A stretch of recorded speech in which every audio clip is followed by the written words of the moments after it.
அனைவருக்கும் வணக்கம். இந்த காணொலியில் நம்ம 8வது பாடத்தோட 10வது அப்ஜெக்டிவ் சால்வ் பண்ண போகிறோம்.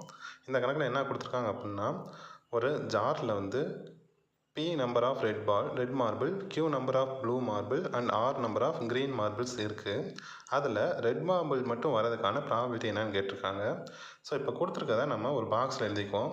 ரெட் மார்பிள்ஸ் வந்து எத்தனை இருக்குன்னா P நம்பர்ஸில் இருக்குது, ப்ளூ வந்து Q நம்பர்ஸில் இருக்குது, க்ரீன் மார்பிள்ஸ் வந்து R நம்பர்ஸில் இருக்குது. இப்போ மொத்தம் எவ்வளோ இருக்குன்னா இந்த 3 மார்பிள்ஸையும் நம்ம கூட்டினோம்னா அத்தனை மார்பிள்ஸ் வந்து அந்த ஜாரில் இருக்கும். அதாவது நம்ம ப்ராபபிலிட்டி கான்செப்ட் பொறுத்தளவுக்கு இதுதான் வந்து என் ஆஃப் எஸ். இப்போ நம்ம கொஸ்டின் வந்து என்ன, probability of red marble. Probability of red marble வந்து நம்ம கண்டுபிடிக்கணும்னா n of A by n of எஸ்ன்னுவாங்களே அந்த இதில் என் ஆஃப் ஏன்றது வந்து நம்பர் ஆஃப் ரெட் மார்பிள்ஸ். இங்கே எத்தனை இருக்குது, P இருக்குது. என் ஆஃப் எஸ் வந்து டினாமினேட்டர் வரணும், அதாவது P plus Q plus R. இதுதான் நமக்கு தேவையான ஆன்சர். இது எங்கே இருக்குன்னா ஆப்ஷன் பியில் இருக்குது. இதுதான் கரெக்டான ஆன்சர். நன்றி.